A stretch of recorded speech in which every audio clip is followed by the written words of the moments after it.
Welcome into this Friday, Fire Away Friday edition of the Oxford Exxon Podcast. Chase Parham, Neal McCready, Clark Ford studio this morning. We'll answer some of your questions. I was a little late with the thread, so we'll see if some more pile in. As we are talking today, not a lot of, at least relevant to the time-sensitive nature of it. Ole Miss baseball, they began at 11 a.m. this morning against High Point. 11 a.m. Central this morning against High Point in Greenville, North Carolina. They continue at 3:30 tomorrow against the host Pirates. And then Sunday, 10 a.m., an early one against Indiana before heading back home. Story up at rebelgrove.com. I'll look at Derek Diamond a little bit, his two starts so far in his Ole Miss career. Also, the reason to be optimistic about him to this point in his career. Also, outfield offense needs to do a little more for Ole Miss. We write about that. And then I'll look at the High Point pitcher just because it was sitting there in front of me and I spent 2 minutes on it. So that is up on the site at rebelgrove.com, as well as some other content as well. And this podcast brought to you every single day by the Oxford Exxon, Highway 6 West in Oxford Daiquiri, lunch specials, ribs, and more. You also get great gas prices, courtesy of the Speed Pass Plus out, the Mobile Rewards Program, and more. And again, coming to you from the Clark Ford studio. We are Clark Ford's in Amory, Mississippi, 662-257-1900 is that number. Call it. Ask for Corey Clark. Tell Corey what Ford product you're looking for. He'll send you a quote. Within 15 minutes in business hours, it's right to the bottom line. There's no hassle, no haggle. You get your quote. The rest is up to you. You can shop it around, or you can do what I've done, and that's get into a Clark Ford. You'll love the product. You'll love the service after the sale. Corey wants to be your car guy. He wants to be your truck guy. He'll prove that to you when you call the number, 662-257-1900. Guest, join us on the Rafters Music and Food Hotline. Be a great place this weekend to hang out, watch college basketball, college baseball, whatever suits your fancy. And then on Sunday, of course, brunch begins at 10:45, featuring homemade biscuits, chicken and waffles, live bluegrass music, the famous mimosas, the famous Bloody Marys as well. All of that at Rafters Music and Food on the Square in Oxford. So I'll get into some of your questions here in a minute. Like I said, kind of stalling to get a couple added because now that 8 o'clock is hit, there's a couple updates too, just from an administrative standpoint, some IHL stuff, a couple things that Adam Gunna's show has alerted me to over the last week or so. I'll have him on next week if y'all would like to discuss it. It's up to you. Either way, because I'm not well versed enough to really tell you what this means. But a couple different things IHL related. House Speaker Philip Gunn essentially killed a bill that would abolish the Board of Trustees of the IHL.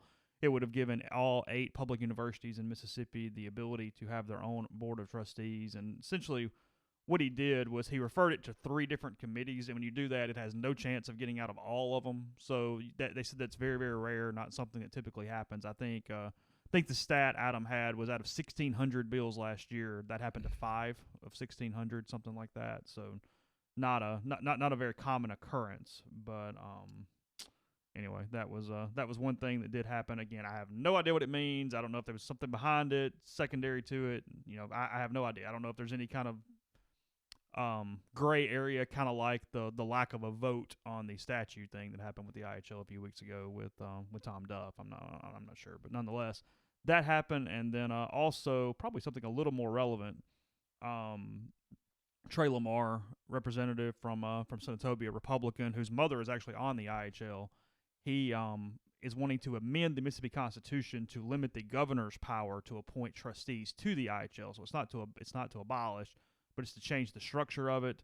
What would happen is this would give equal appointing rights to 3 different parts of the government instead of the governor having sole ability to appoint the IHL members. I have a hunch this at least has a little better chance simply because Lamar's pretty powerful. It's got Republican backing to some extent. I don't know. Again, we'll ask Adam, but I do feel like this has a little better shot than the other one. Yeah, you're way over my pay grade right now.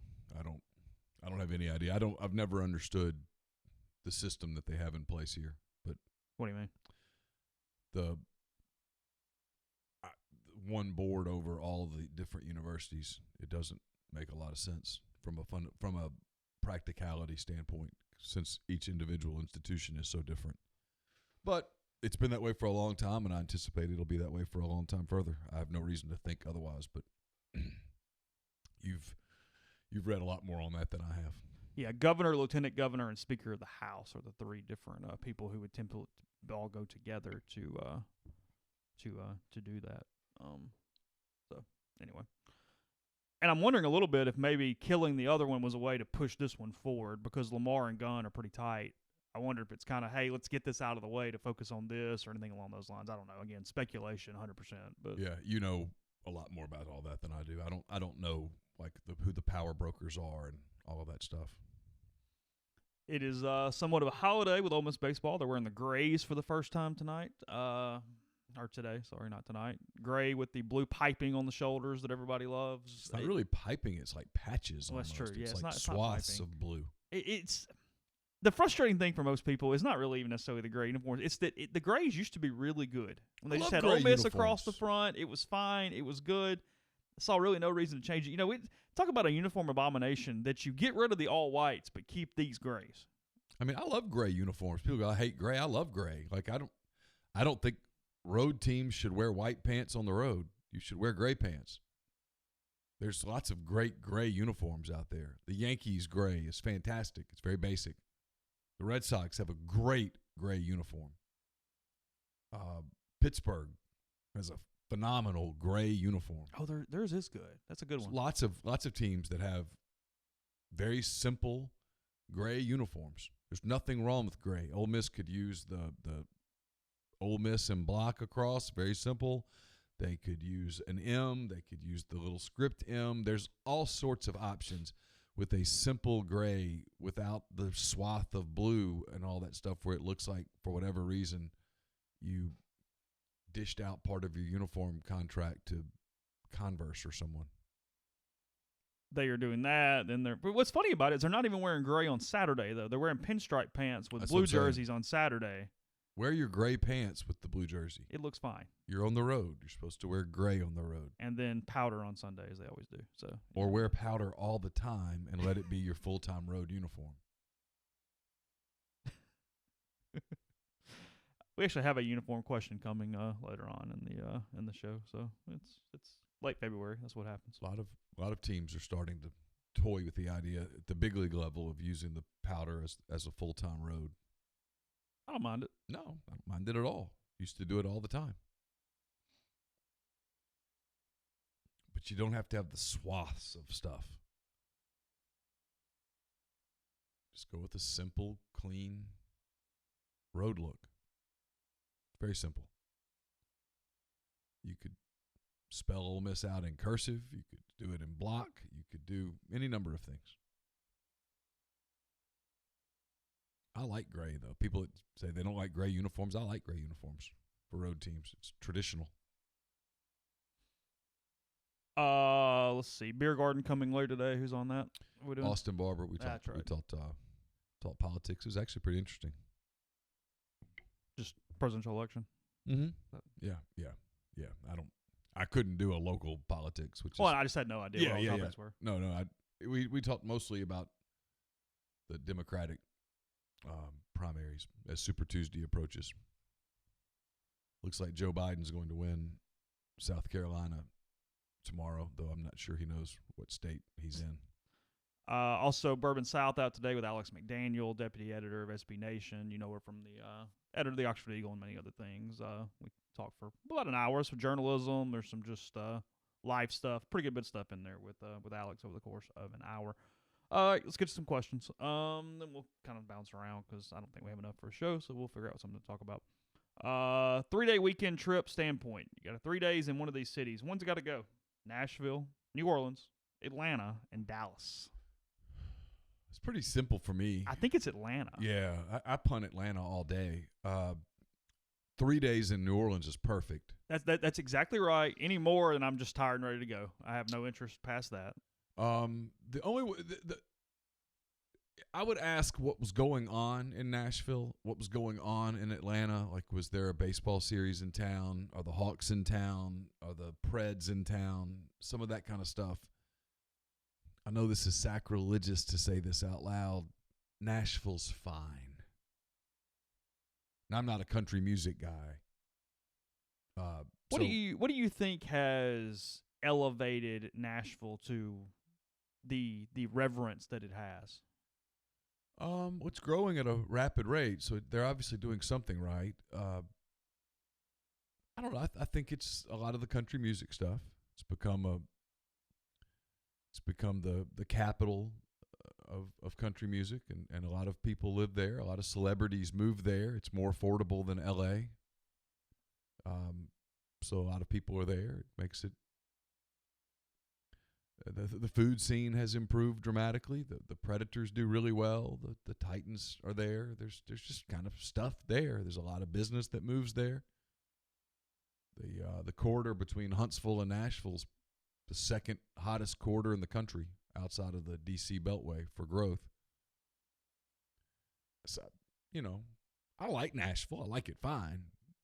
I love Dallas, frankly. I think Dallas is cool. What was the other town that was on there? Is Atlanta, New Orleans, Dallas, and Nashville? Yeah, Atlanta, New Orleans. Yeah, New Orleans and Dallas for sure. 3 days in Dallas is a lot of fun too. But I would pick Nashville over Atlanta unless there was like a baseball series in Atlanta that I really wanted to see. I haven't been to that park yet. I'd like to go check it out. I've been to the park. It's great. I haven't spent a ton of weekends in Atlanta, though. I mean, there's just not really a lot of reason that I've been there for an extended period of time to do some of these things. I've hit St. Louis a whole lot more than I have Atlanta for that kind of thing. And it's fine. No issues. I don't know that I'd put it over one of the other ones, but it's all right if you wanted to throw it in. Atlanta's always so hot in the summer. I don't know that we know the answer to this, at least in the last part of this. How have junior days changed from the time of Nut to Freeze to Luke to Lane? Well, I don't know that I can finish the rest of it. It changed from Nut. Back then it was a cattle call. Oh, yeah, that was the everybody. And I mean everybody. Yeah, like Ole Miss is having a junior day on Sunday. The number I've heard is 50, around 50 prospects. Frankly, I think 50's too many. You have a day. You want to spend as much time with those kids as you can. And if you get the number too high, we'll do the math. You can't talk to everybody. They're not coming on their own. They're bringing family. You really need to spend time with family. Of course. More than the kid, really. Back in the day, they were just cattle calls. You would have 200 kids come through. A whole school would bring their whole team to a junior day, and everybody would walk around and tour a little bit, and you couldn't really – they were kind of a waste of time, I think, for the programs. They'd have an elite junior day, which I think is more of what they do now. What you have now is kids getting invited to come hang out. They have a program. Like I think Ole Miss has a program on Sunday starting at about 11 a.m. I don't know how long it goes, but where they're going to spend some time and show kids the program a little bit, show family stuff. So it's a little more targeted now. But in many ways, it's more efficient. That's what it is. Yeah, and now you have the calendar has sped up a full 2 months. So what used to be March is actually May, if that makes sense. I mean, kids are making decisions earlier. I said this on the message board yesterday, and I didn't get any pushback on it. Some people were like, well, I don't know that I totally agree, which is perfectly fine.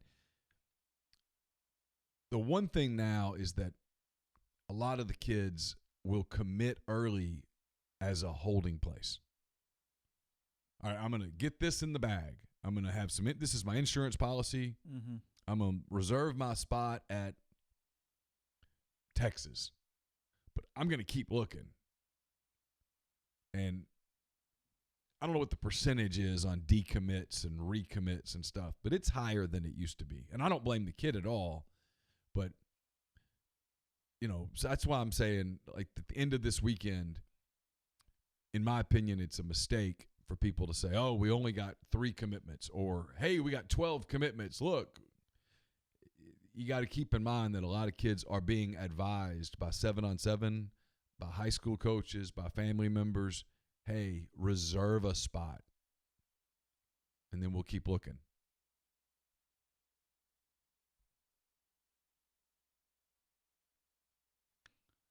In some ways, it's amazing it took this long, and I mean this across college. I don't mean Ole Miss, for it to figure out, hey, let's be official. Why are we doing this? Why are we trying to? Because what was the goal? Was it just to please high school coaches?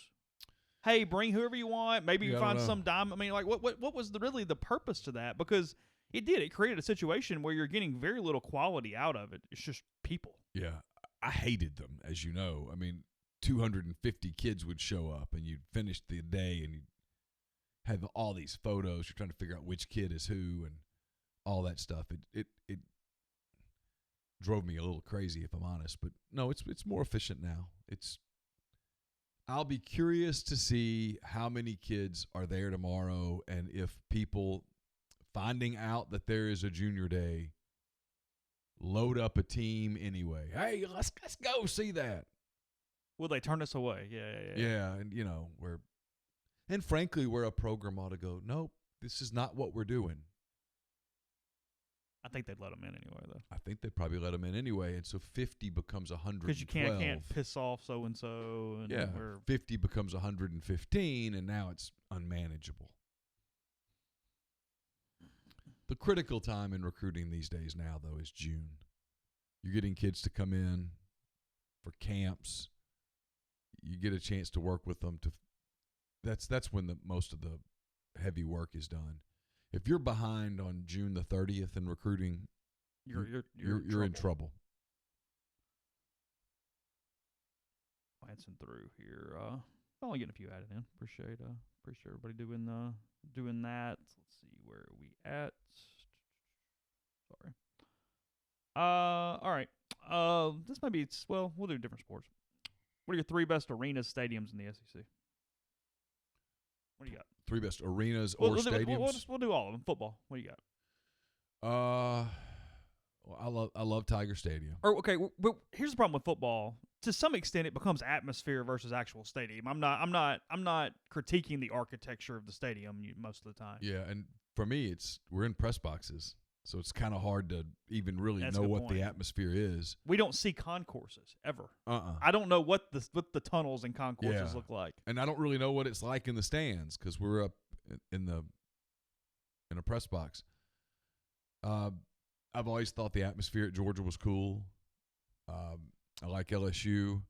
From an improvement standpoint, I got to give them credit, even though it's so obnoxious at this point. Alabama's done one hell of a job on improving their stadium. They probably have the best game day deal in the country. Yeah. They've really done a nice job improving it. Yeah. Trying to think if there's one that's a little out of the box. There's really not. Really? Because I don't like College Station that much. No, I like games at Kentucky for whatever reason. Okay. Games at South Carolina are kind of cool. They can be really neat at night in the right environment. But the press box is way up. Florida, nothing. No, it doesn't do anything for me. State doesn't do anything for me. It's too loud. They've done a nice job with the stadium, though. Yeah, State has. They have. Arkansas's fine. Ole Miss is fine. Auburn's fine. Been to so many games at Auburn that it all sort of runs together. I don't know. They're all kind of the same. And then arenas, I love Rupp. I love Bud Walton. I always have. It gets loud in there. I like it. I like Thompson Bowling. See, it's so cavernous to me that it doesn't do much for me. The pavilion's great. Ole Miss did a fantastic job on the pavilion. They took Auburn Arena and improved on it. It's good. It's great. Yeah, and I haven't been to a lot of basketball arenas. LSU's kind of a dump. They've made the most of it, but it's old. I don't like the hump. Never have. It's always just doesn't do anything for me. I don't like the O'Connell Center that much in Florida. I'm trying to think where all I've been that I don't know. They're arenas. I like the one at Carolina. I do. I like South Carolina's arena. It's downtown, right? It's just a Columbia arena. Yeah, correct? it's downtown. It's cool. I like it a lot. I've been there for Carolina games. I've been there for the tournament. It's I like downtown Columbia. I don't know that I'd want to live in Columbia, but in terms of like a 2-day road trip for SEC stuff, it's not bad at all. In fact, it's severely underrated. It's one that we would all like if they were in the West.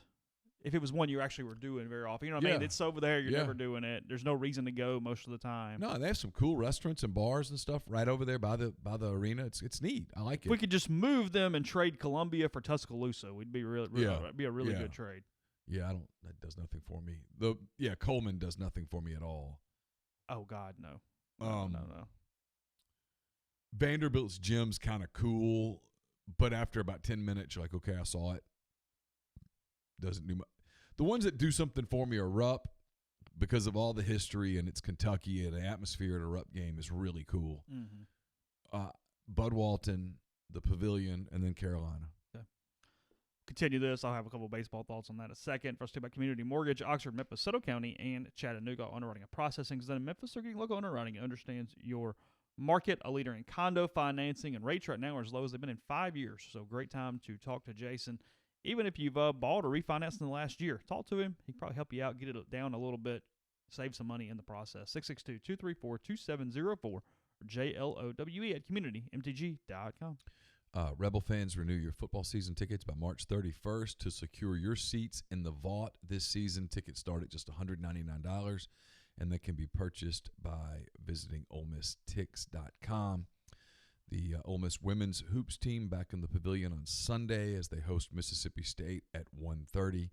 Tickets can be purchased at OleMissTix.com. The men's team back in the Pavilion tomorrow, Saturday at noon, as they host the Vanderbilt Commodores. The first 1,000 fans will receive a free replica hoops jersey. Tickets remain, can be purchased by visiting OleMissTix.com.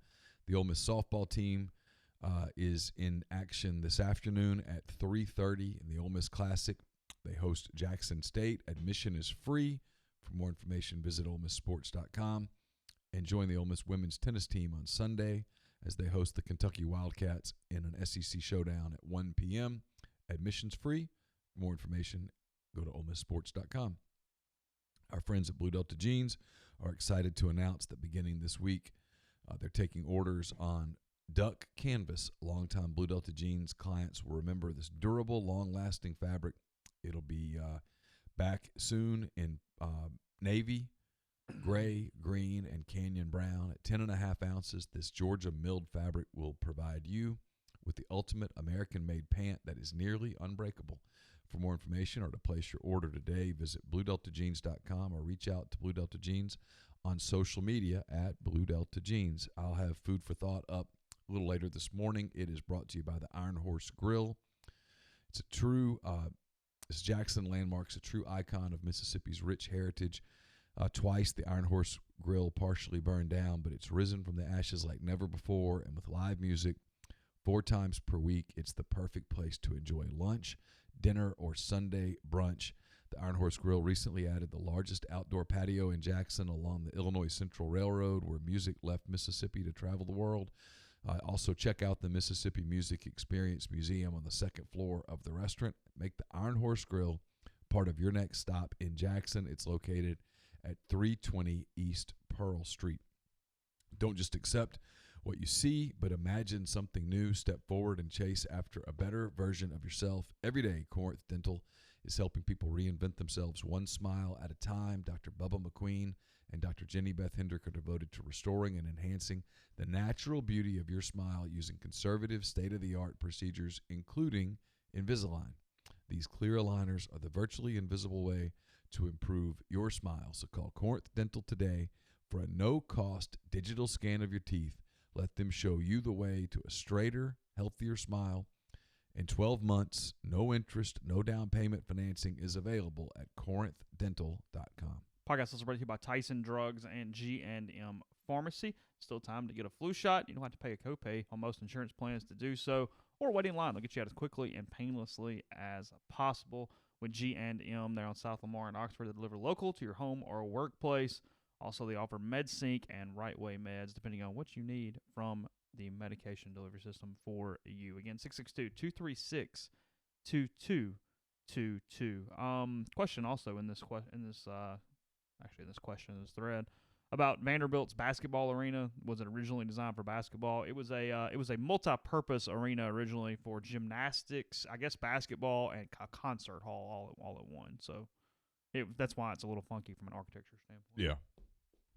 Well, back in the day, basketball wasn't all that big of a deal at a lot of these They weren't places. expecting 9,000 to have to fit in, and I don't think they ever thought it would get to this place. This was in like the late 40s, probably early 50s, something like that. Yeah. Baseball, look, you can take your pick out of the super stadiums in the SEC. That's Arkansas, Texas A&M, Ole Miss, LSU, State, South Carolina. I don't know. Ole Miss, State, and Arkansas, I think, are my 3 picks. I don't like the new box. I think they did a bad job with the new box. I know a lot of people will die on that hill. I don't like it either. There's too much piping. It looks unfinished a little bit. Now, look, their underneath stuff is fantastic. What they've done for players and the guts of the stadium is awesome. Ole Miss and LSU probably the 2 best in that area. I haven't seen State's. I'm sure it's great. But I think I would go State, Arkansas, and Ole Miss in whatever order, depending on what you're looking for. State, obviously, is brand new, huge, gorgeous. They did a great job. Yeah, they did. Yeah. It's fantastic. Arkansas, you feel like you're at a minor league game. Ole Miss, you feel like you're at a college game. Take your pick. Figure out how you want to go about them. South Carolina does it. It's kind of a generic bomb to me. I'm not as big on Carolina Stadium. And A&M's fine, but I feel like it's the worst of the new big stadiums at Bluebell Park. So, yeah, I don't know. Press box amenities. Anybody who puts me behind home plate, I'm in a better mood than when they put me down third base, which is happening more and more everywhere. You're very rarely behind home plate now. Are you still behind home plate at Vanderbilt? Vanderbilt, you're behind home plate. Yeah, they haven't done, as far as I know, I haven't been in a couple years. Still behind home plate at Arkansas, right? You are. Yeah. State's moved down to third base now. Yeah. Hard to cover a baseball game down the third base. Well, you just don't have any idea what the pitches are if the TV's not on. I mean, that's all you have. It's time for Auburn to do something with Plainsman. They've got to do a little more. Just kind of crammed into that spot. There's not much you Not can a lot do, is you there? can do. Yeah, but it's going to run the risk of going from charming to very outdated quickly. Oh, I think it's basically there. Yeah, I think that's It right. has some charm to it, but it's now, just Bama did a pretty good job with its new stadium. It's just they kept. Frankly, you had to start all the way over to do anything great with kind of the way that thing was structurally. But they've done a nice job. It's fine. For Alabama, it's more than sufficient. It's going to be interesting to see what Alabama does from an athletics standpoint when the Saban era ends. To the other sports and stuff. Yeah, when you're not having to be so careful about, hey, this isn't fair, and I don't know this, but it kind of feels this way. Like anytime they start to do something with some other stuff, the football people push back like, hey. Oh, look, when they first were going to do the Sewell Thomas expansion, it was, hey, football might need that area. Right. I mean, they had a big issue with, hey, where are we putting this thing at first? Because they were thinking about running it way across campus because football might want that spot for something. Yeah. And they couldn't just say no. We had to have a committee and another committee, and let's talk about it. You don't want to upset Nick. I mean, man. Whatever. Vanderbilt has the best food in the SEC from press box standpoint. Baseball, their football food's atrocious. It's awful. Yeah. It's gray sausage, and they do have that gelato. We've talked. They had that gelato a couple times. I've got where when I go to a game there, I don't put anything in my mouth. Even their coffee's bad. Their coffee's bad too. Awful. Yeah.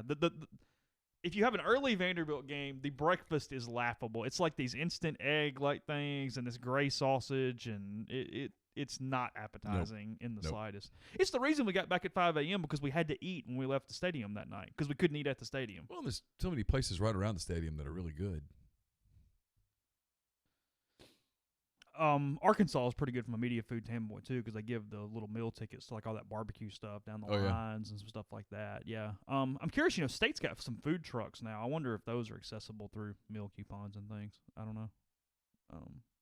State did a really good job with theirs. It's and really I haven't cool. seen it since it's completely finished. I mean, last time Ole Miss was over there, it was still in construction, but you could tell what was coming and that it was going to be really, really nice. Seems that NCAA has been more than willing to grant immediate eligibility for transfers. Do you think it's a good sign that Reese might have a shot at playing this year? Do people in the program have a feel for this one way or the other? I don't know about what they feel inside the program. I know they were going to appeal for instant eligibility. I mean, if he didn't get it, he didn't get it. Yeah, you take a shot. I think this deal's going to pass for the instant eligibility. The SEC is against this provision, by the way. So schools probably have to be a little careful with how they push for it. To answer the question, I don't know. I don't. This staff is still so new for us, and the assistant coaches are completely off limits. So it's going to be a little while, honestly, before any media, us or anyone else, has the sort of connections to be able to kind of answer these background questions with anything other than the more generic just questions of whatever. Yeah. Where the answer that aren't pressing. The answer is I don't know. He's got 3 to play 2. So I don't know that they want him to play right away. I don't know that they don't want him to come in and have a year to get acclimated and get in the best shape of his life and kind of work through some of the things that led to him hitting the transfer portal in the first place. I don't have any idea. Y'all have discussed Ole Miss baseball uniforms on the pod before with the social media release of what appears to be a red stacked practice jersey on Twitter last night. Do you think Ole Miss baseball is going to try and fully transition to that logo style going forward? Is that something that baseball's kept under wraps for SEC play? Well, I definitely don't think they've kept anything under wraps for SEC play. It's just not really that way that would work. They have a spot for a new uniform in their rotation. What they're doing with it, I have no idea. I know at one point they were looking into a cream uniform instead of a white, but more of a cream. Yeah. A lot of people doing that. A lot of people doing that. I don't see. You have to. The only thing with those cream uniforms, is you've got to stay really simple. You can't put a bunch of stuff on cream. Like the Cardinals have a great cream uniform. It's very basic. Simple script or a logo on the front. Arkansas's cream uniform. It's got the A on it? It has the A. Is it just the A? Just the A, and it's really nice. Yeah, it is good. It doesn't have Arkansas spelled out. Nope. Okay. It's just got that script A. The non-mullet A. Kind of old English A or whatever it is that they have. Yeah. And they might have a little razorback on the arm or whatnot. Yeah. But it's simple. You got to keep it simple. Auburn does a good job with their creams. Yeah, I haven't seen theirs. Yeah, they've got good creams. Auburn has that nice just AU logo that it's consistent. They tried to screw with it, and then they went, nope, we're going back. Maybe they went block on those. I'll find it in a minute. You can go. Cream looks good, but, man, you can't throw a bunch of stuff on. I'm that way with the powder blue, too. Yeah, I'll find it. They still I guess they still have it. I actually don't even know. On Auburn's white uniforms now, they've got like the script. It's like an Auburn script with like the line under the Auburn. Actually, I think the Cardinals on their cream they have St. Louis. Oh, really? Yeah, not Cardinals. But they have the St. Louis on the little bat, which might on be most. I mean, if I'm wrong, I'm wrong. Major league teams on their road uniforms, aren't they more likely to put the city name than the mat? That's right, correct? Okay. Right. That's what I thought. Auburn may not have that in existence anymore. I'm not seeing it on their little spreadsheet thing. So I don't know. Anyway, they had creams that I liked, but I don't know. They wear the white at home. I bet they've gone to a lot of blue. I just think people do too much with uniforms. I'm a traditionalist when it comes to uniforms. Ole Miss does have, from a baseball standpoint, they do have a decision to make on what they're going to do logo-wise. Obviously, that script M is getting incorporated more with all the athletic programs. It's on the basketball uniforms now. It's on a lot of Olympic sports. They've got their specific logo, that interlocking UM that Ole Miss likes for baseball. It's on their red hats they wear on Sunday with the powder. It's a playoff. The only time Ole Miss has gone away from the block M hat in the last 50, 70 years, which was under Pat Harrison. They had a looping UM interlock on the hats instead of the block M. I would get rid of the block M. I know a lot of older people are throwing sticks at me right now because it's been their baseball logo since the 1950s or whatever it is. Yep. My argument to that is that in the 1950s, no team had crazy logos. Everything was a block letter or a couple letters. There wasn't going to be a substantially different logo at that time period. I would go to the interlocking UM and the script M on different hats, honestly. Just an opinion, but You're going to get yourself hurt here in a minute. I mean, I might. I know. But I'm just telling you, I would. I like the interlocking on the red hats, and I would move the blue hats to the script M. It's an M that recognizes with you. People don't look at it and go, well, is that Maryland? Is that Michigan? What is it if there's not colors attached to it? This is where, at the risk of opening up a Pandora's box, not having a marketable mascot hurts you. From an identification standpoint? Well, I'll give you an example. Mm-hmm. Nike on basketball uniforms, and Ole Miss is doing it with their alternate basketball uniform with the script. Yeah, I know what you okay. Yeah. Nike has started with some schools. Arkansas comes to mind. Florida comes to mind. I hope I didn't dream that, of an alternate basketball uni with the mascot and then the number. And I didn't think I'd like it. Now, it sounds terrible in my head. And then I saw it, and I'm like, I kind of like that. It's kind of cool. Arkansas wore it against Kentucky in basketball. I remember that because we watched that game before Ed Ashoff's funeral. When you don't have a mascot that you can use, you lose a complete genre of alternate stuff that you could throw out there. It's like Oregon with the duck. They use the duck all the time in different stuff. That's why Louisville can use that crazy cardinal on the basketball court. That's so good. Fantastic. You could put that on a basketball uniform. They also have a good baseball uniform that we didn't see because it's a home jersey, but it was on the video board in their mug shots. Essentially a play off the St. Louis Birds on the Bat with their cardinal that looked really good. It was good. When you have a mascot, in my opinion, when you have a mascot that you can animate, it gives you a complete, like Cocky with South Carolina, Mississippi State, LSU, Auburn with Aubie. There's so much stuff you can do there that gives you kind of alternative stuff that would be kind of cool, that appeals to young people, that appeals to really young people. I do agree with this. If you're putting the script M on the hats, you probably need to get away from the script Ole Miss on the jerseys with the same uniform. Yeah. That's too much, as somebody in the stream said. That's kind of what I mean. So you need to put Rebels. Yeah.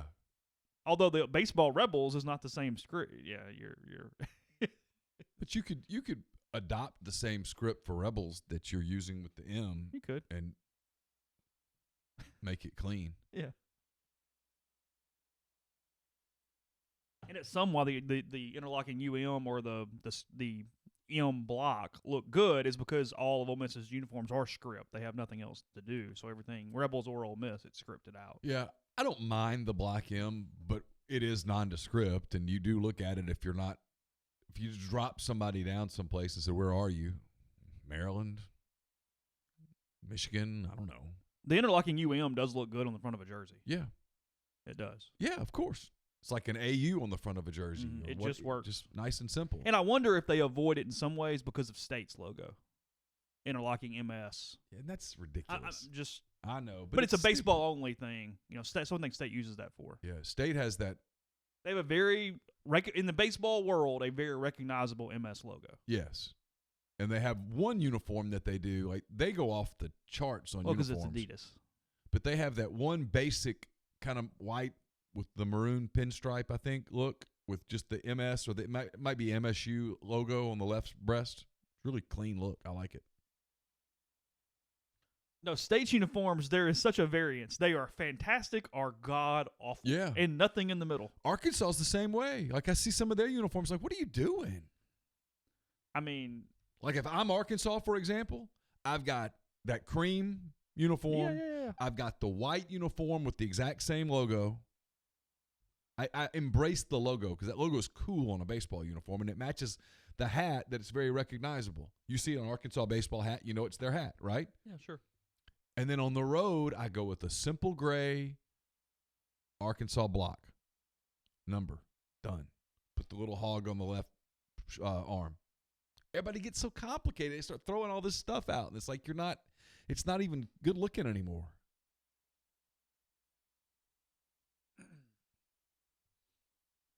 Tennessee is where I'd like to if I could take over a program and retool their uniforms, Tennessee's the one I'd like to take over.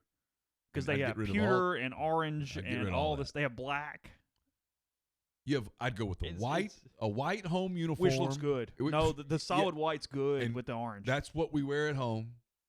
And because orange and white and a little bit of black piping, you got it. Yeah. You're done. Get you a gray, nice solid with the Tennessee across or balls or whatever.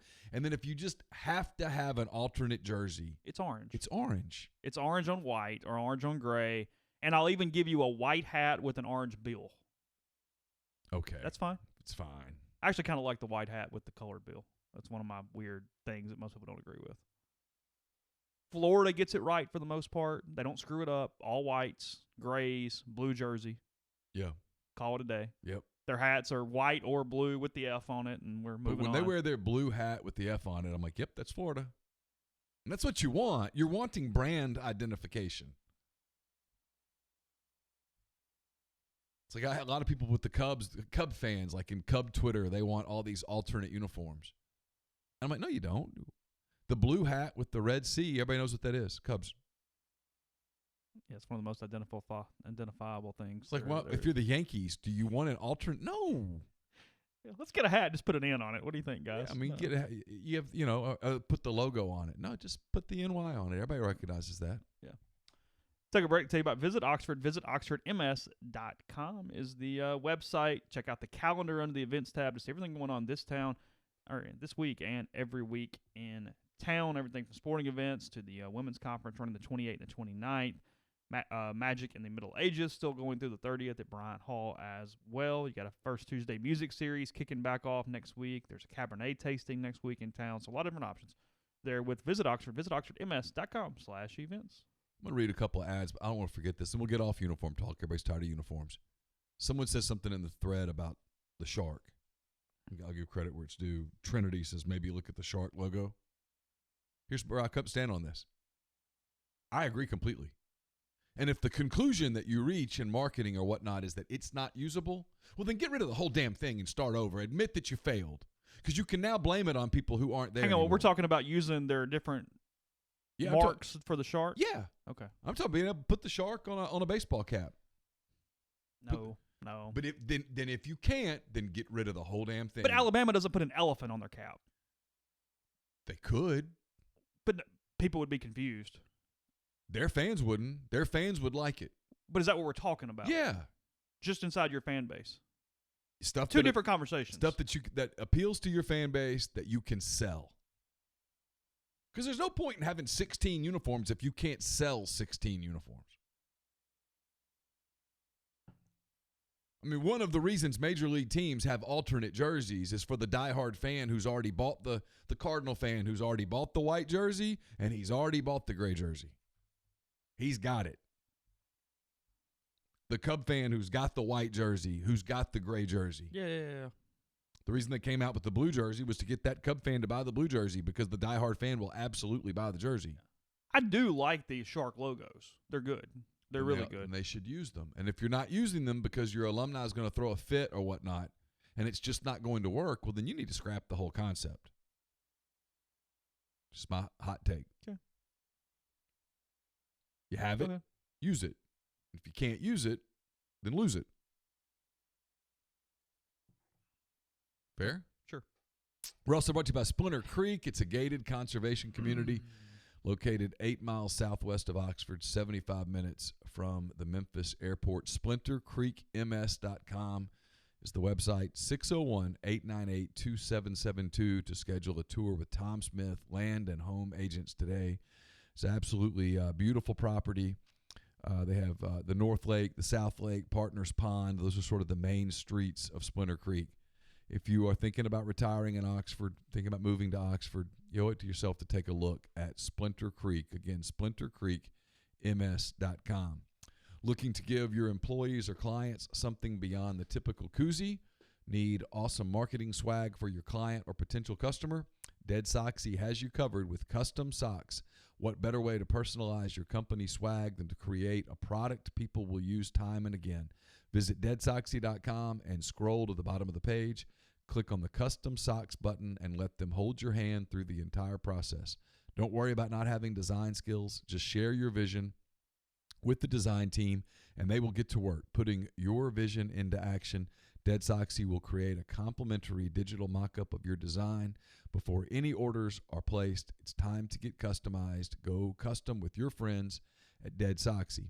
We're also brought to you by Southern Craft Stove and Tap. They've got your pregame and pre-concert needs covered, whether you're headed to Oxford for SEC basketball or baseball, or you're headed to Tupelo for one of the many events at Bancorp South Arena. Make sure you get your event started off right with a visit to Southern Craft. Conveniently located off Highway 7 and Sisk Avenue in Oxford and at 205 East Troy Street in Tupelo, Southern Craft has all your Southern favorites ready to serve your hunger needs. Drop in, enjoy a curated cocktail or one of their many craft beers on tap. Don't forget about their catering. From private events to catering in for your staff at work, Southern Craft has your catering needs covered with the meal everyone is sure to love. Make your day crafty at Southern Craft Stove and Tap. We're also brought to you by Nest and Wild. Sleep better with a Nest and Wild mattress. Nest and Wild is a Mississippi-based mattress company making a high-quality mattress delivered right to your door. They make buying a new mattress easy. Everyone is 1 foot thick. They are all American-made, and the pricing is fantastic, and we make it even better with a podcast discount. Enter the podcast code REBEL20 at checkout at nestandwild.com. Get 20% off your purchase, and your mattress will arrive at your door in 3 to 5 days. We're also brought to you by Pinnacle Trust based in Madison, Mississippi. They've got clients in more than 20 states. They have advisors in multiple states as well. Founded in 1997, Pinnacle Trust provides detailed, specialized investment management, financial planning, retirement planning for individuals and businesses, and much more. At Pinnacle Trust, investing is treated like a commodity. Decisions are made using objective information and research, not emotions. So regardless of your level of wealth, Pinnacle Trust will sit down with you, listen to your goals, study your expenses, and put forth a comprehensive, detailed financial and retirement plan built just for you. It's pintrust.com. PINNtrust.com. Mention that you heard about Pinnacle Trust on the podcast. You'll get 10% off your first year's fees. Podcast is brought to you by In-House Interior and Design, located on Main Street in Tupelo or inside Sugar Magnolia, booth 34 for that there in Oxford, 662-681-6241. 20% off dorm room appointments if you want to spruce up a student's dorm room.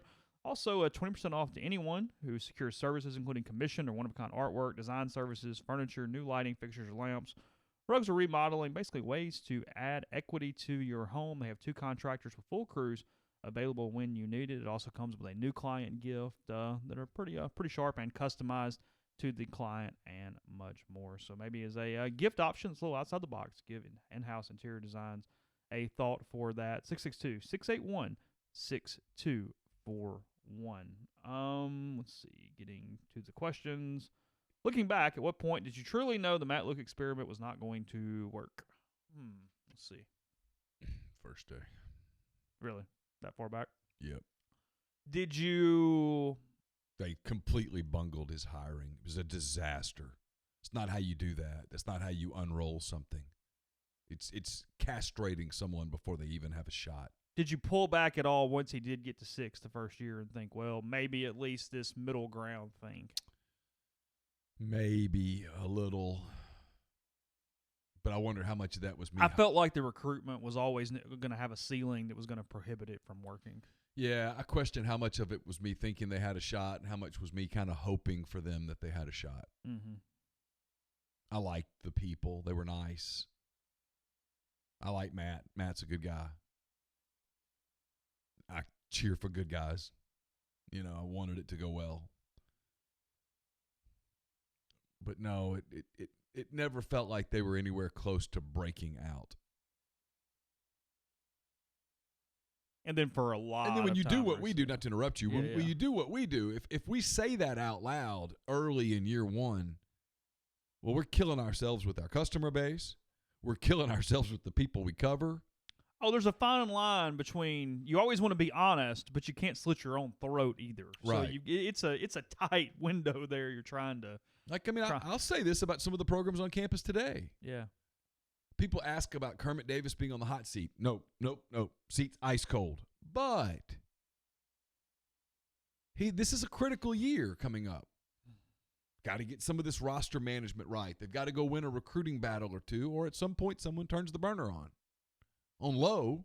Yeah. I mean, I always refer to it like a pot of water, like you're making pasta, right? Yeah. You get the water in the pot, you put it in there, and maybe you turn the eye on, but you don't want to bring it to a boil just yet because you're trying to time everything with the sauce or whatever protein you've got or whatnot. Right now, if Kermit Davis is a pot of water, it's just sitting on the stove. They ain't lit it yet.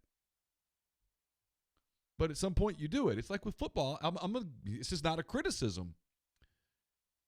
I think we're approaching the point where Lane Kiffin's probably going to have to start doing a little bit of community outreach kind of stuff. I think people are going to have to see him, hear him. I think the same thing at Mississippi State with Mike Leach. Like, it's kind of funny a little bit right now.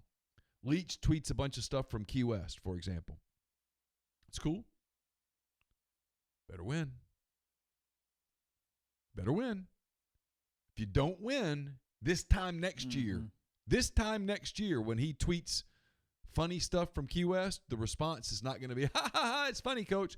The response is going to be, get your ass to Starkville. We need to be working. Yeah. It's no different than Kiffin. A year from right now, let's say they go 5-7, 6-6. A year from right now, the whole aloof thing won't be marketable. And then baseball is just an annual bizarro world. So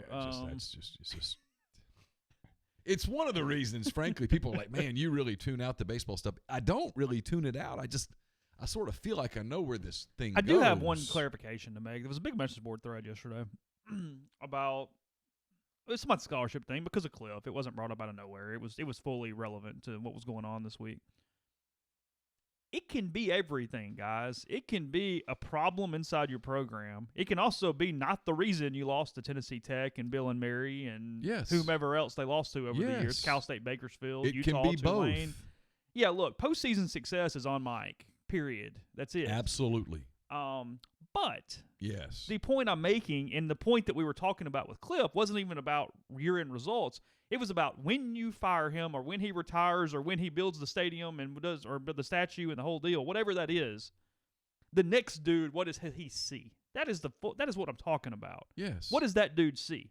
When that dude goes, well, okay, Ole Miss is offering me a ton of money, and it's an awesome stadium and it's whatever, and here's all the positives. Okay, Rice is offering me a job. Well, I'm just in Houston. They're doing some scholarship stuff over there. What do I do? That's what we're talking about, is when a new coach is trying to decide where the place for him is. Or if it's that deal where it's one of those years where the jobs that are open are South Carolina, Arkansas, Ole Miss, and State. Yeah. And there's this one hot name. All four of those schools are giving him a call, and he takes a step back and goes, all right. They're all good. What do we do? He goes home and he goes, so, honey, we're going to get paid. Yeah. Now, I want to win. Mm-hmm. Where am I going? That's why I think with the Bianco thing, it's why sometimes I get frustrated with people who are only willing to talk about one portion of the Bianco thing, one way or the other. Like, I don't think it – and there are people who are like, nope, I will defend him to the death. Okay, but you have to look at some of the postseason failure and say, what's that about? Because you're not losing – it's one thing when you lose a super regional to Arkansas. It's another thing when you lose Tennessee Tech. Yeah. To William and Mary, to schools it can like be that. cute, but win the next one and move on. Yeah. Yeah. But you can't solely focus on that and not turn and look at this 20-year body of work where you go, here at a program where, quite frankly, if it were mediocre, people would go, well, yeah, they kind of have a scholarship disadvantage. Well, yeah, nobody's criticizing Auburn and Alabama. Because, like I said, I think Auburn's overrated this season. It's kind of my point. Mike has made a program that on paper in today's – hear me closely – on paper in today's baseball world has every excuse in the world to be mediocre. Don't tell me about fan support. That doesn't mean a damn thing winning games. I've yet to see a fan throw a 93-mile-an-hour It helps fastball. With recruiting in an indirect way. It does, but it doesn't – fan support doesn't pay bills. Of course. Huh. As it pertains to – and salary means even less. Yes. So he's been able to take a program that could easily be mediocre and make it one of the top 15 programs in the country, for 20 years. So it's two things. You can find a better coach. You can find somebody else who does it. Just be careful, and I'd be terrified as the AD to make the decision. That's all. South Carolina's become very average right now after Ray Tanner and Chad Holbrook. Yeah. Mark Kingston's done okay, but they're pretty average. Well, they're fourth in the East right now. They've gone from being one of the top 5 programs in the country, the number 1 program for a little while. Yeah, on an annual basis to just and in the league in a division with Florida and Vanderbilt. That's my thing. I mean, when you Tennessee fired Delmonico and went whatever, and then they've sucked for 15 years. Again, you don't operate out of fear. That's not my point. Right. Go find the right guy. But make sure you can get the right guy. But it's why whatever the reason would be, it's why a guy like Cliff I at least call, because he understands it. I do need somebody that understands it. That's my thing. Absolutely. I can't call some dude out at Fullerton who's never coached down here and doesn't understand what we're dealing with and go, hey, here it is. No. But the issue would be, and Cliff would never say this, and he'd probably lose his mind if he knew we were talking about it right now, but it is what it is. If you offered Cliff Godwin the Ole Miss job today, my gut feeling is he'd probably take it, but I also think he'd survey the landscape real quick. I don't think it would be drop to his knees and have a Shawshank Redemption moment when he comes out on the other side of the tunnel. Oh, thank God. I don't think it'd be that. I think it'd be, hey, what's going on at Vanderbilt? What about some of the other gigs in the league? Again, he's going to get paid. He looked into state hard 2 years ago. This is speculation on my part. I don't think he and Cohen necessarily had the best conversation. Well, I wouldn't want to work for Cohen. Yeah. As a baseball coach. I did see that video yesterday of Plumlee and Graham on the piano. Kevin Graham, really good piano player. I was stunned at Graham's piano playing last night.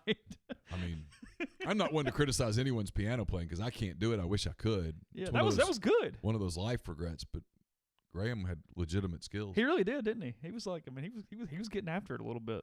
I mean, Plumlee's good at it, but he comes across as a little bit more. He's a singer playing piano, and more apparently it seemed than a piano player. You know what I mean? Like vice versa. Yeah. Plumlee's more of the there's a lot of really good karaoke. This baseball team could start a band because I think Derek Diamond does guitar and harmonica. Wes Burton's a concert violinist.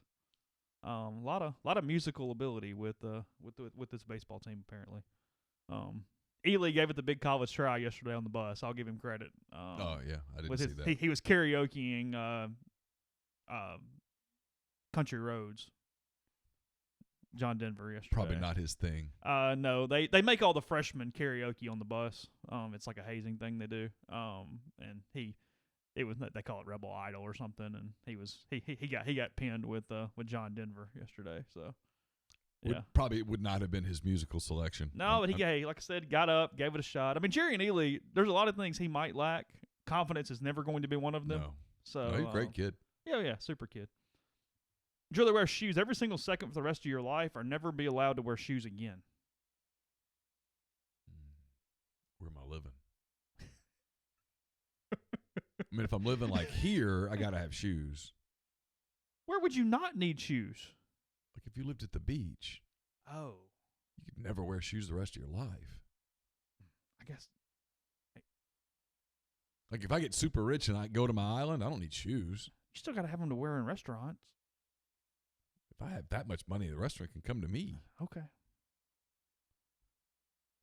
I can't imagine never taking shoes off, though. I mean, sleeping in shoes, you get old. Yeah, that's a good question. I don't really have an answer for. Let's see. How hard or easy is it for y'all to obtain sponsors on all the platforms? It depends on the day. I don't know. That's a long story. How long you got? Let's see. Do I see signs, speaking of Kevin Graham, of him reaching his SEC home run number from last year or failing to make an impact on SEC play? His problem right now is that he's in a platoon. He might get some chances against left-handers, but he was 1 for 19 against them last year.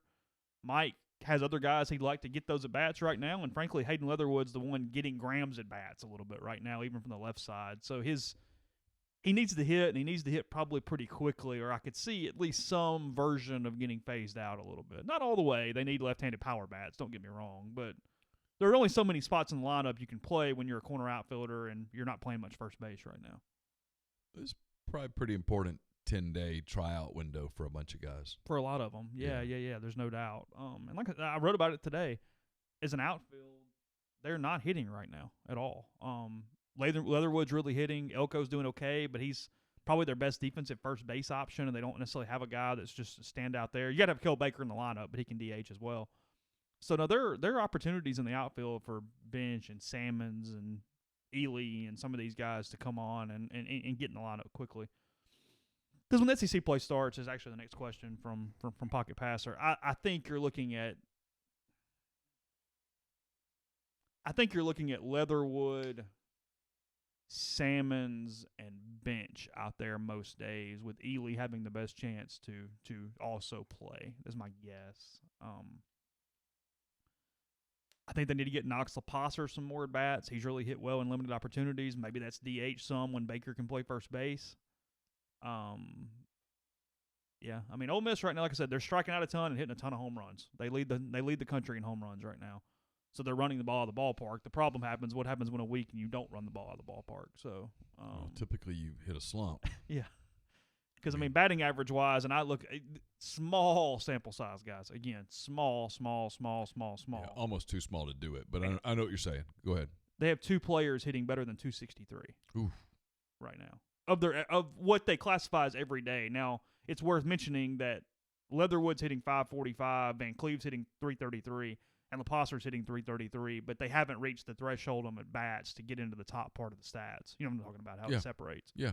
But of the part where the people with the most at bats, their batting averages are 429, 308, 263, 259, 258, and on down. Ooh. That's not good. Now, OPSs are pretty good. They're driving the baseball. Yeah. It's a little new school, frankly. But it's got to stick. Yeah. But so far this season, as long as the power stays, you can get away with it. But boy, you run into a weekend where the wind's blowing in. But they're averaging 10 strikeouts a game offensively. That's a lot. Yeah, they're averaging 10 strikeouts a game offensively. They've struck out 81 times in 8 games. You wonder what happens when they run into more elite pitching. Well, they have to manufacture a little better. I mean, yeah, their team on base percentage right now is just 387. They're not getting on base. It's just when they get on base, they're hitting the ball at the ballpark. Yeah. I mean, they're averaging 2 home runs a game, over 2 home runs a game. So you're saying the jury's still out? It's a little early after 8 games to. Yeah, it'd be really funny on the Major League beat. 8 games in, they go, okay, guys, here's the situation. And there's like, dude, not even getting June call-ups yet. What are we doing? No, I mean, I don't know. Oh, God. All right. That's like, wake me up after the first 6 SEC games. And we'll, at that point, we'll at least have a conversation. You'll be able to have 6 weeks in, yeah. Yeah, you'll have some sense of a clue at that point. Stuff can still change, but. That's 25 games. Yeah, you actually have numbers that you can look at and say, okay, this is meaningful. And I'm not saying the numbers now aren't meaningful, but the sample sizes are so small that one hot weekend could completely change numbers. Yeah. In the same way that one ice cold weekend could completely change numbers. Well, it's like I pointed out, Dunhurst is hitting 200. Well, he started 0 for 11.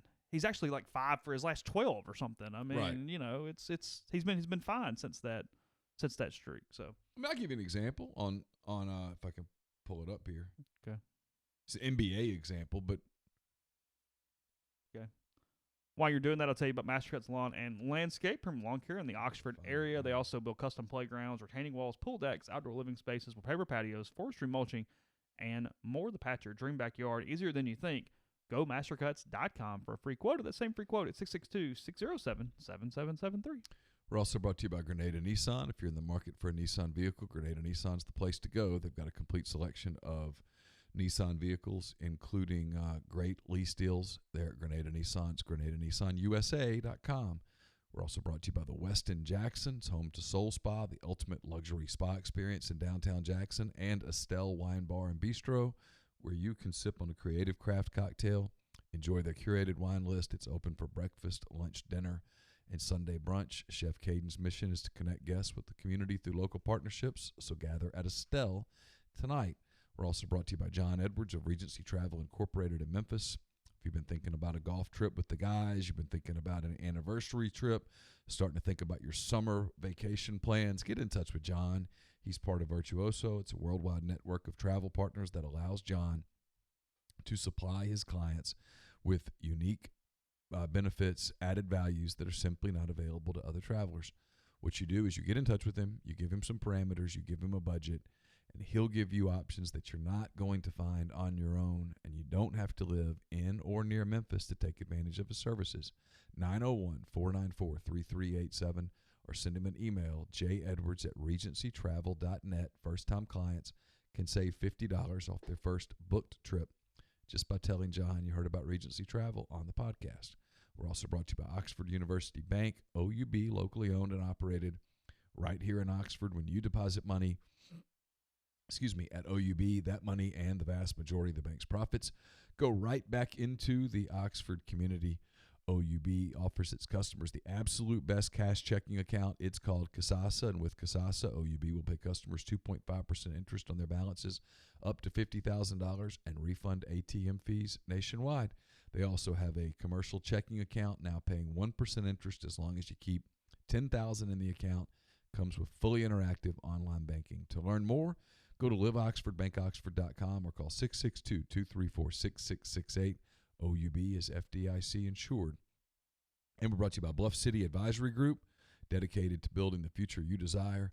Founded in Memphis in 2019, their team is comprised of established and seasoned financial experts who came together to serve individuals and families of their beloved hometown. Bluff City values providing quality advice, experience, and access to all their clients, and they invite an open dialogue beyond your annual review. They believe that everyone deserves financial security, no matter your level of wealth or financial goal. They will serve as an advocate and guide to grow a portfolio that is fruitful and sustainable for you. 901-365-3447 or email Ben, that's Ben, at bluffcityadvisory.com. What's your take on Elia Drinkwitz's comment yesterday? Quote, I don't think you have to do it the way the rest of the SEC does it. Ole Miss is going to try to do it the way they've always done it, right? You don't have to do that at Mizzou. Well, I have multiple thoughts. One, that's funny. One. Also, didn't you just take that cat from like Georgia and Alabama this time? Yeah. He really liked Shakespeare's bud. Is that what we did? Yeah. He get the meat lovers. One is that Greg Sankey and he are going to have a conversation that he will remember for quite some time. Mike Slob would have already killed him. Well, I'm going to give Sankey credit here. Yeah. Sankey does a lot of the same stuff with that kind of thing. Yeah. Does it a little more privately. That phone conversation has either happened or has been scheduled. Yeah. And one person will do the talking. People don't believe that. I'm just telling you that's a fact. Number two, listen, bud. Maybe you're innocent and you are pure as the driven snow. And if that's the case, save your money because you're not going to be there long. That's not how this league works. We're going to do it the right way. We're going to recruit the right kind of kid. That's what we're going to do. Okay. Good on you. Have fun. Yeah. You play Kentucky and Vanderbilt. See what happens. Let me know how that works. And against Kentucky, it won't happen. So, I mean, he's done a good job there. He's done a real good job. Mark Stoops done a hell of a job. Yeah, they won like 8 last year without a quarterback. They know what they're doing. I watched some schematic stuff on Twitter of what he was able to do in the run game. It was really impressive. Whoever his coordinator was or whomever. It was Eddie Gran. Yeah, really good stuff from how you fight the fact that you can't throw the football and how you work through it. It was really impressive. We talked about that the last couple of years. I thought they've done a really good job building that program where it is. Kentucky, if Kentucky's on your schedule, you don't go, oh, that's a W. You gotta show up. You better bring it. You do wonder what made him pick out the one school like that. Like, what's that about? What is that about? I don't know. That's not smart, though. Well, you picked a school you don't play. That's my favorite part, too. He didn't go, hey, Florida, I tell you. Might be a sign that they're trying to recruit some kids in Texas that right now they're getting beat on. The media doesn't yet know, and this isn't a knock on media or on people at Rivals or whatnot. We don't really know yet who kind of is leaning where. I know there's some boosters out there that kind of have a clue and stuff like that, but it's a little early to really have a gauge for what the recruiting landscape looks like. Mm-hmm. The coaches have a feel for it. Yeah. Random question. You have a lot of guests on the podcast. Do y'all go on other pods as guests ever? I don't say no much. I mean, it's got to be kind of a schedule conflict if I say no. I'll typically try to do it. Yeah, I do a good bit. I don't do as much anymore because there's not as much talk radio anymore. Right. I mean, I used to kind of have weekly stuff I would do talk radio wise, and I haven't done that. Yeah. Well, I don't do as much of that as I used to either. And a lot of reasons because I just don't want to. I hate to be this way, but if there's nothing in it for me, you know what I mean? And I'm real careful with doing like. Here's the thing, though. Again, we ask so many people to where you're like, "Hey, I can't be a complete jerk." No. Like if Ryan Brown says, "Hey, can you do our show?" Every time. Yeah, whenever. Yeah. I'll stop. I'm not going to tell Matt Moscona no. No, I'll change my schedule for you. Yeah. But yeah, just the dude over in Fort Smith, that whatever. I'm like, okay if it works perfectly in my schedule where I'm in a good mood. There's a couple of stations in Alabama that just, even though you tell them beforehand, hey, look, don't do that y'all thing with me. I hate it. Don't do it.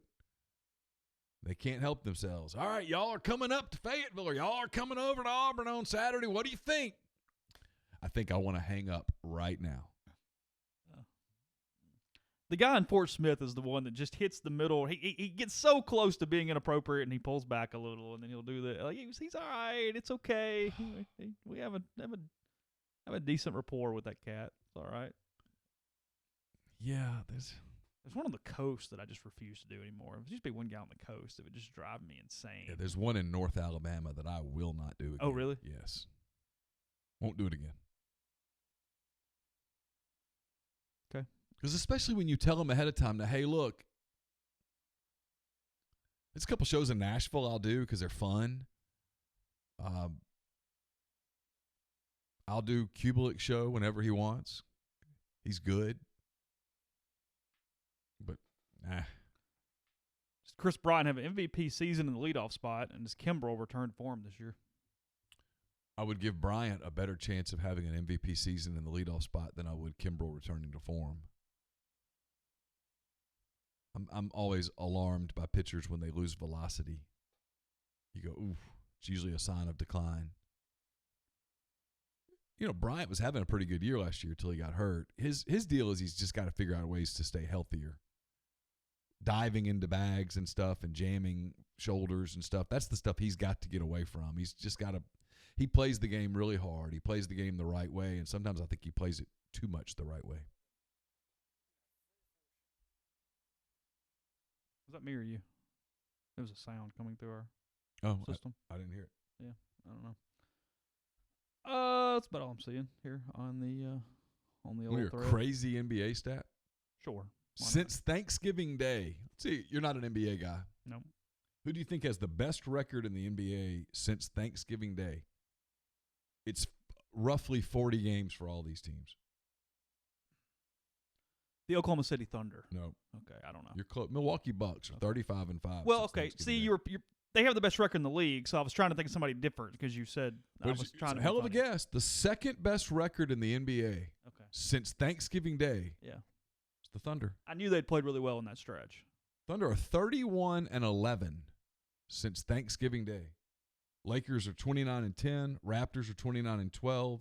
Celtics are 28-13. It's one of the reasons when people look at the standings and stuff and they go, well, only these teams can do it. There's a handful of teams that kind of started slow or started hot and then drifted off. That body of work since Thanksgiving Day. Now, well, I was on Twitter, a Houston fan tweeting friend. He said, hey, if they're stuck right now, it's Thunder then Lakers, which is like, oh, God. If you move up one spot, it became like Nuggets Jazz or something, and it was much more manageable from a level. It's pretty interesting. Thunder and Bucks play tonight. There's a Celtics-Rockets game tomorrow night. If you're just sitting around wanting to watch NBA for whatever reason, and most of you aren't, but if you are, those are some fun games to watch. Thunder kind of get a free shot tonight, second half of a back-to-back. They might not even play everybody. They might wave the white flag tonight. Celtics-Rockets tomorrow night is interesting. Rockets are playing a different style of basketball, no bigs. Right. And there's no better player in the league today over the last month or so than Jason Tatum. Ole Miss basketball, Vanderbilt tomorrow at noon. And then again, baseball, High Point, East Carolina, Indiana. The East Carolina games, obviously, between two ranked teams. The Pirates are currently 21st in the country. Ole Miss at 15 per D1Baseball.com. And then Indiana's won 4 in a row. They also beat LSU on that Sunday, so a good pitching matchup on Sunday for Indiana against Derek Diamond. The Hoosiers are probably the number 2 team in the Big Ten, I would assume, after Michigan, without really looking at it, just a guess. So They've kind of had a steady little program there for a while. They're doing a good job. Yeah, Tracy Smith turned that thing around, and then he left for Arizona State, and they were in Omaha with Schwarber, maybe. Is that right? I think. If not, they at least had a really good team and got beat somewhere along the lines. But yeah, they were legitimately nationally competitive there for a couple years. Yeah, they've done a good job there. Now I'm kind of curious if I'm completely wrong on that. Hold on one second. Someone asked what. Yeah, College World Series appearance 2013. Yeah, that was Schwarber. Yeah, so that is correct. Yeah, they've been to regionals, which in the Big Ten is it's sure, good. Of course. 13, 14, 15, 17, 18, 19. From a climate standpoint, they probably get a little warmer earlier than some of the others. They won the Big Ten last year. I've never been to Bloomington. Have you? Nope, ever. Their stadium's pretty nice. They just built a new park that's small but really neat. They've done a good job there. They took the head coach from Wright State. It was a really good hire. Guy who knows that sort of that area a little bit, kind of whatever. Because Wright State's in Dayton, Ohio. I haven't been to many of the Big Ten schools at all. I've been to Purdue. You stopped at Illinois for a day or a minute. Been to Illinois. Trying to think. If I've been to any others. I've been to Minnesota. Yeah. I've been on their campus. That might be it. Unless I'm forgetting something. Trying to think. I'm drawing a blank. You still got to go to Iowa, so. I got to go to Iowa. I've always wanted to see Michigan. Never been. I have no real interest in seeing Michigan State. Never been to Penn State. Just a bunch of those places I've not been to. Someone asked me what episode I'm on. I'm almost through with episode 4 of Love is Blind. We'll look at it early next week. So, all right, enjoyed it. Appreciate everybody in the live stream. We'll be back on Monday with another edition. We'll have some baseball coverage, some basketball coverage, some recruiting coverage, all kind of crap at rebelgrove.com. Talk to you on Monday.